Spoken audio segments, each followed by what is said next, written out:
බිංගිරිය බෝවත්ත ප්‍රදේශයේ අංගුලිමාල මහා සෑරජන් අභියස ඉතාම දර්ශනීය පුණ්‍ය භූමියක්.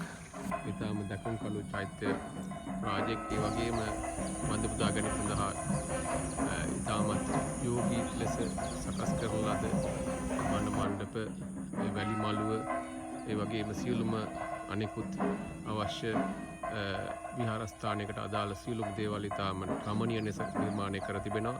මෙය කිරිබත්ගොඩ ඥානන්ද ස්වාමීන් වහන්සේගේ සංකල්පයකට අනුව ඉදිවෙන මහමෙවුන අසපුවේ තවත් එක ස්ථානයක්, දර්ශනීය පුණ්‍ය භූමියක්.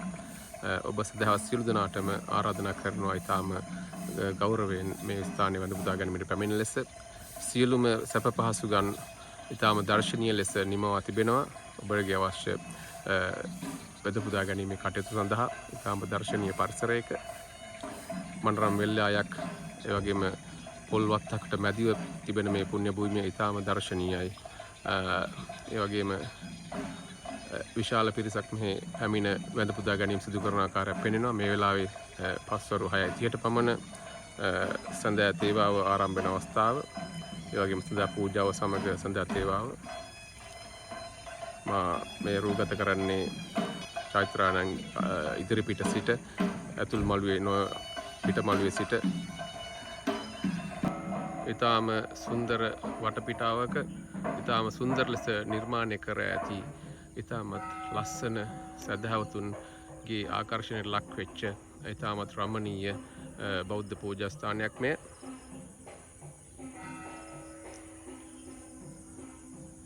කුරුණෑගල හලාවත පාරට නුදුරින් පිහිටා තිබෙන ස්ථානයක්. ඉතාම පහසුවෙන් ළඟා විය හැකි බෝවත්ත ප්‍රදේශයේ කුරුණෑගල හලාවත ප්‍රධාන මාර්ගයේ සිට විනාඩි 5කින් පමණ දුරින් තමයි මට හිතෙන විදිහට මෙය තිබෙන්නේ. ඉතාම ලස්සන නිස්කලංක පරිසරයක පිහිටා තිබෙන සුන්දර පූජනීය බිමක්. අංගුලිමාල මහරජුන්ගේ පිහිට ඔබට ලැබෙන බවයි සඳහන් කර තිබෙන්නේ. ඔබ සියලු දෙනාටම ආරාධනා කරනවා මෙම ස්ථානයට පැමිණෙන්න. පැමිණ ඔබගේ සදහසිතින් ඔබගේ බෞද්ධ ආගමික කටයුතු සිදු කරගන්න. ඉතාම සුන්දර වටපිටාවක නිස්කලංක පරිසරයක ඔබට ඇසෙනවා ඇති ඈතින් මොනරුන් කෑගසන හඬ. මොනරුන් 25ක් පමණ ප්‍රමාණයක් මම හිතන්නේ මේ වෙනකොට මම දර්ශනය වුණා මේ මා පැමිණි කාල සීමාව තුළ. මේ වෙල්යායේ පුංචි පැටවුනුත් සිටිනවා. ඉතාම දකුණුකළු රමණීය ප්‍රදේශයක්, ආයුතු තැනක් ඔබට සදහසිතින් වැඳ පුදා ගැනීමට මහඟු අවස්ථාවක් මෙහි තිබෙනවා. ඉඩකඩ ඒ වගේම පහසුකම් සියල්ලින් සමන්විතයි දර්ශනීය පූජා භූමියක්.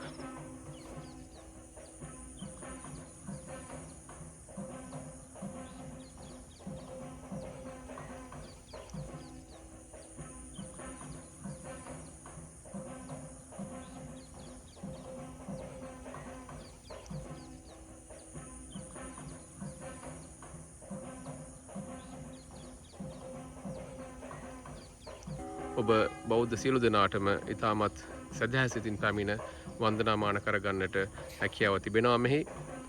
ඔබ සියලු දෙනාටම ශ්‍රී අංගුලිමාල මහරජුන් වහන්සේගේ පිහිට ලැබේවා.